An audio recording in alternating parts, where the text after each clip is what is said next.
Hi everyone, hope you're all doing well. Here are three things I'm not sorry for. The first one is walking away from toxic people. Toxic people can be very draining.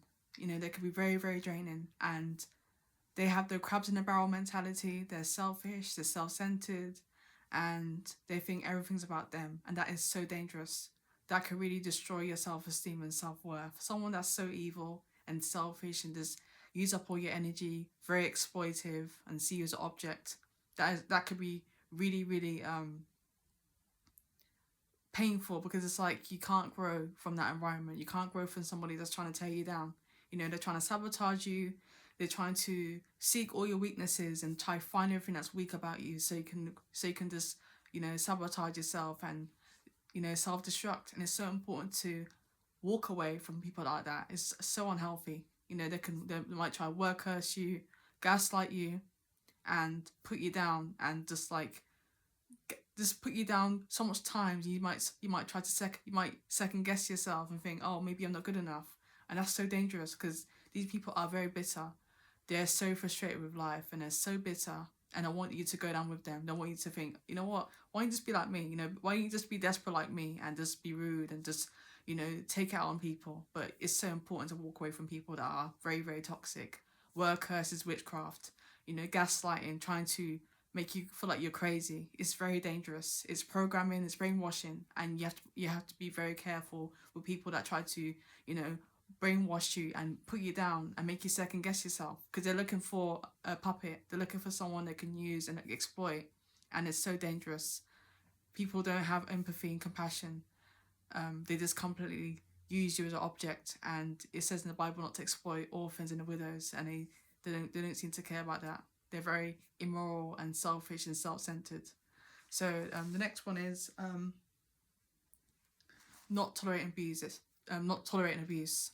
So I'm not sorry for not tolerating abuse. Um, Tolerating abuse can really destroy someone's mental health. They can develop mental health issues. They can have, physical issues, and not tolerating it is so important. If you tolerate everything, and some people do tolerate it, and they have work issues, they have job issues, they can't keep a job, like, because they're so scared because they're so scared of change and stuff like that. They stay, they stay in a certain environment and just tolerate it, but their life is horrible. They can't keep a job because the person is cursing them and doing witchcraft on them, but they're like, oh, I'm desperate. I'm very, very desperate for company, so they're going to tolerate it. They tolerate it, and they're going through spiritual warfare. They can't grow. They're not succeeding. They feel frustrated. They feel frustrated, but they don't want to do the work. They don't want to heal and come out of there. So they're tolerating it, but they don't have a good life. They can't sleep at night. They can't keep a job. They're bad with money. They have money issues.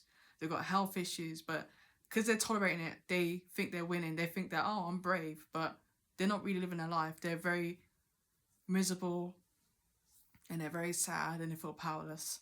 So it's so important to know that I'm not sorry for tolerating abuse, for not tolerating it. Third one is setting boundaries. I'm not apologizing for setting boundaries. My life has been so much better because I have set boundaries. I have time with God. I have time to do the work. I have time to be in purpose and do things.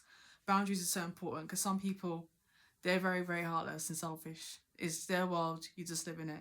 And if you don't stick up for yourself and set boundaries, you'll be burnt out. You'll be so drained, and you'll be so angry, and you just be out of place, and you just be all over the place and feeling stuck and powerless. So I'm not apologizing for setting boundaries. It has changed my life. It has changed my life. I have more order. I have more of a good structure, and I'm getting more things done, and I'm more healthier. I'm more brighter because I've learned to say no. I learned to say, you know what, you can't use me. I'm not your tool that you can use. I'm gonna set boundaries. So hope that helped. If you need any counseling or coaching or prayer requests, email me.